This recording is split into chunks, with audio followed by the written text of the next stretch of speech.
లేవియాకాండం 26వ అధ్యాయం. మీరు విగ్రహములను చేసుకోకూడదు, చెక్కిన ప్రతిమను గాని బొమ్మను గాని నిలువబెట్టకూడదు. మీరు సాగిలపడుటకు ఏదో ఒక రూపంగా చెక్కబడిన రాతిని మీ దేశంలో నిల్పకూడదు. నేను మీ దేవుడినైన యెహోవాను. నేను నియమించిన విశ్రాంతి దినములను మీరు ఆచరింపవలెను. నా పరిశుద్ధ మందిరమును సన్మానింపవలెను. నేను యెహోవాను. మీరు నా కట్టడలను బట్టి నడుచుకొని నా ఆజ్ఞలను ఆచరించి వాటిని అనుసరించి ప్రవర్తించిన ఎడల మీ వర్షాకాలములలో మీకు వర్షమిచ్చేదను. మీ భూమి పంటలనిచ్చును, మీ పొలముల చెట్లు ఫలించును. మీ ద్రాక్ష పండ్ల కాలం వరకు మీ నూర్పు సాగుచుండును. మీరు తృప్తిగా భుజించి మీ దేశంలో నిర్భయంగా నివసించెదరు. ఆ దేశంలో నేను మీకు క్షేమం కలుగజేసేదను. మీరు పండుకొన్నప్పుడు ఎవడునూ మిమ్మును భయపెట్టడు. ఆ దేశంలో దుష్టమృగము లేకుండా చేసేదను. మీ దేశంలోనికి ఖడ్గం రాదు. మీరు మీ శత్రువులను తరిమెదరు. వారు మీ ఎదుట ఖడ్గం చేత పడెదరు. మీలో 5 100 మందిని తరుముదురు, 100 మంది 10,000 మందిని తరుముదురు. మీ శత్రువులు మీ ఎదుట ఖడ్గం చేత కూలుదురు. ఏలైనగా నేను మిమ్మును కటాక్షించి మీకు సంతానమిచ్చి మిమ్మును విస్తరింపజేసి మీతో నేను చేసిన నిబంధనను స్థాపించెదను. మీరు చాలా కాలము నిలువయున్న పాతగిలిన ధాన్యమును తినెదరు. క్రొత్తది వచ్చినను పాతది మిగిలియుండును. నా మందిరమును మీ మధ్య ఉంచెదను. మీ అందు నా మనసు అసహ్యపడదు. నేను మీ మధ్య నడిచెదను. మీకు దేవుణ్ణై ఉందును. మీరు నాకు ప్రజలై ఉందురు. మీరు ఐగుప్తీయులకు దాసులు కాకుండా వారి దేశంలో నుండి మిమ్మును రప్పించి తిని. నేను మీ దేవుణ్ణైన యెహోవాను. నేను మీ కాడి పలుపులను తెంపి మిమ్మును నిలుపుగా నడవచేసేదను.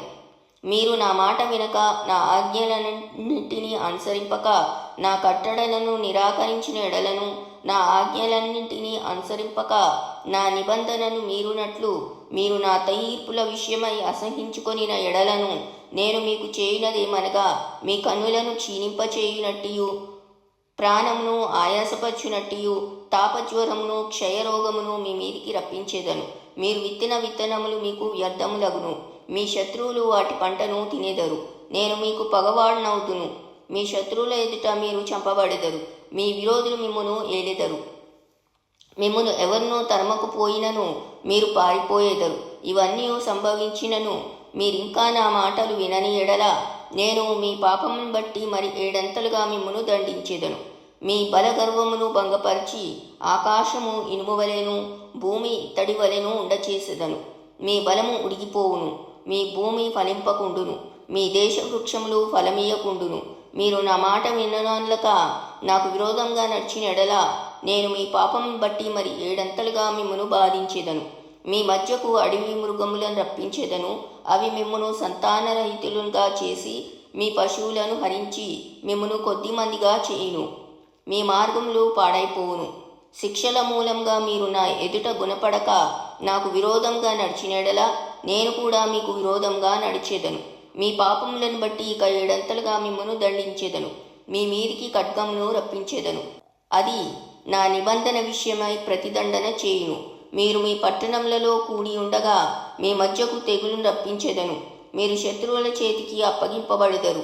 నేను మీ ఆహారమును అనగా మీ ప్రాణాధారమును తీసివేసిన తర్వాత 10 మంది స్త్రీలు ఒక పొయ్యిలోనే మీకు ఆహారం వండి తూనిక చొప్పున మీ ఆహారమును మీకు మరలా ఇచ్చెదరు. మీరు తినెదరు గాని తృప్తి పొందరు. నేను ఇలాగు చేసిన తర్వాత మీరు నా మాట వినక నాకు విరోధంగా నడిచిన ఎడల నేను కోపపడి మీకు విరోధంగా నడిచెదను. నేను మీ పాపములను బట్టి 7 మిమ్మును దండించెదను. మీరు కుమారుల మాంసమును తినెదరు, మీ కుమార్తెల మాంసమును తినెదరు. నేను మీ ఉన్నత స్థలములను పాడు చేసేదను. మీ విగ్రహములను పడగొట్టేదను. మీ బొమ్మల పీనుగుల మీద మీ పీనుగులను పడవేయించేదను. నా మనస్సు మీ అందు అసహ్యపడును. నేను మీ పట్టణములను పాడు చేసేదను. మీ పరిశుద్ధ స్థలమును పాడు చేసేదను. మీ సువాసన గల వాటి సువాసనను ఆగ్రానింపను. నేనే మీ దేశమును పాడు చేసిన తరువాత దానిలో కాపురముండు మీ శత్రువులు దాని చూచి ఆశ్చర్యపడెదరు. జనములలోకి మిమ్మును చెదరగొట్టి మీ వెంట కత్తి దూసేదను. మీ దేశం పాడైపోవును, మీ పట్టణములు పాడుపడును. మీరు మీ శత్రువుల దేశంలో ఉండగా మీ దేశం పాడై ఉన్న దినములన్నీ అది తన విశ్రాంతి కాలములను అనుభవించును. అది పాడై ఉంటూ దినములన్నీ అది విశ్రమించును. మీరు దానిలో నివసించినప్పుడు అది విశ్రాంతి కాలంలో పొందకపోయిన విశ్రాంతిని అది పాడైయుండు దినములలో అనుభవించును. మీలో మిగిలిన వారు తమ శత్రువుల దేశములలో ఉండగా వారి హృదయములలో అధైర్యం పుట్టించెదను. కొట్టుకొని పోవుచున్న ఆకు చప్పుడు వారిని తరుమును. ఖడ్గము ఎదుట నుండి పారిపోవునట్లు వారు ఆ చప్పుడు విని పారిపోయేదరు. తరుమువాడు లేకయే పరిగెత్తెదరు. తరుమువారు లేకయే వారు ఖడ్గమును చూచినట్టుగా ఒకని మీద ఒకడు పడేదరు. మీ శత్రువుల ఎదుట మీరు నిలవలేకపోయేదరు. మీరు జనముగా ఉండక నశించెదరు. మీ శత్రువుల దేశం మిమ్మును తినివేయును. మీలో మిగిలిన వారు మీ శత్రువుల దేశములలో తమ దోషములను బట్టి క్షీణించిపోయేదరు. మరియు వారు తమ మీదికి వచ్చిన తమ తండ్రుల దోషములను బట్టి క్షీణించిపోయేదరు. వారు నాకు విరోధంగా చేసిన తిరుగుబాటును, తమ దోషమును, తమ తండ్రుల దోషమును ఒప్పుకొని తాము నాకు విరోధంగా నడిచితిమనియు నేను తమకు విరోధంగా నడిచితిననియు తమ శత్రువుల దేశంలోనికి తమను రప్పించితిననియు ఒప్పుకొనిన ఎడల, అనగా లోబడని తమ హృదయములు లొంగి తాము చేసిన దోషమునకు ప్రతిదండను అనుభవించితిమని ఒప్పుకొనిన ఎడల, నేను యాకోబుతో చేసిన నా నిబంధనను జ్ఞాపకం చేసుకొందును.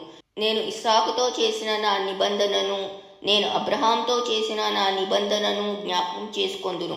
ఆ దేశమును కూడా జ్ఞాపకం చేసుకొందును. వారి చేత విడువబడి వారు లేనప్పుడు పాడైపోయిన వారి దేశంను తన విశ్రాంతి దినములను అనుభవించును.